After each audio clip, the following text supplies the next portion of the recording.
ജീവനാകുന്ന നിത്യസത്യവചനത്തിനായി ഞങ്ങൾ അങ്ങയെ സ്തുതിക്കുന്നു. യേശുവേ, അങ്ങയുടെ പരിശുദ്ധാത്മാവിനെ നൽകി അങ്ങയുടെ മാഹാത്മ്യം കാണുവാൻ ഞങ്ങളുടെ ഉൾക്കണ്ണുകളെ തുറക്കണമേ. വചനമനുസരിച്ച് അങ്ങയുടെ സാക്ഷിയായി ജീവിച്ച് നിത്യജീവിതത്തിന് ഞങ്ങളെ അർഹരാക്കണമേ. ആമേൻ. സങ്കീർത്തനങ്ങൾ 66-ാം അധ്യായം 1 മുതൽ തിരുവചനങ്ങൾ. കർത്താവിനെ സ്തുതിക്കുവേൻ. ഭൂവാസികളെ ആഹ്ലാദത്തോടെ ദൈവത്തിന് ആർപ്പ് വിളിക്കുവേൻ. അവിടുത്തെ നാമത്തിൻ്റെ മഹത്വം പ്രകീർത്തിക്കുവേൻ.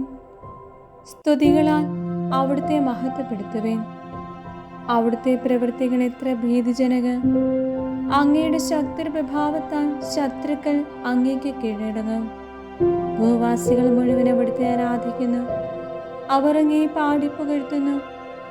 അങ്ങയുടെ നാമത്തിന് സ്തോത്രം ആലപിക്കുന്നു. ദൈവത്തിൻ്റെ പ്രവൃത്തികൾ വന്ന് കാണുവേൻ. മനുഷ്യരുടെ ഇടയിൽ അവിടുത്തെ പ്രവൃത്തികൾ ഭീതിജനകമാണ്. അവിടുന്ന് സമുദ്രത്തെ ഉണങ്ങിയ നിലമാക്കി.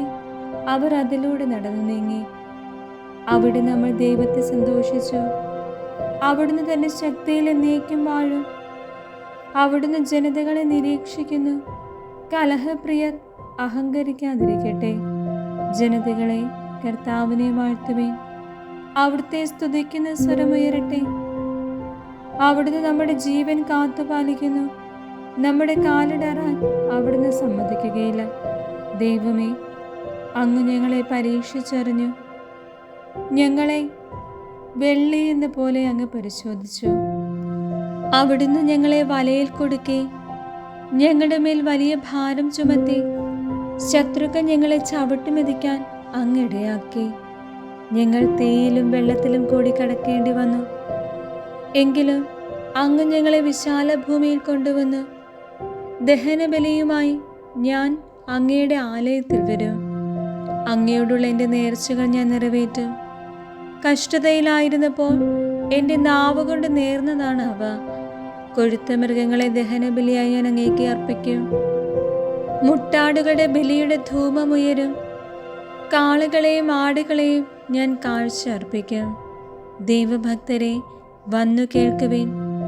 അവിടുന്ന് എനിക്ക് വേണ്ടി ചെയ്തതെല്ലാം ഞാൻ വിവരിക്കാം. ഞാൻ അവിടുത്തോട് ഉച്ചത്തിൽ വിളിച്ചപേക്ഷിച്ചു. എൻ്റെ നാവ് കൊണ്ട് ഞാൻ അവിടുത്തെ പുകഴ്ത്തി. എൻ്റെ ഹൃദയത്തിൽ ദുഷ്ടത കൂടിയിരുന്നെങ്കിൽ കർത്താവ് കേൾക്കുമായിരുന്നില്ല. എന്നാൽ ദൈവം കേട്ടിരിക്കുന്നു. എൻ്റെ പ്രാർത്ഥനയുടെ സ്വരം അവിടുന്ന് ശ്രദ്ധിച്ചിരിക്കുന്നു. ദൈവം വാഴ്ത്തപ്പെടട്ടെ. അവിടുന്ന് എൻ്റെ പ്രാർത്ഥന തള്ളിക്കളഞ്ഞില്ല. അവിടുത്തെ കാരുണ്യം എന്നിൽ നിന്ന് എടുത്തു കളഞ്ഞില്ല.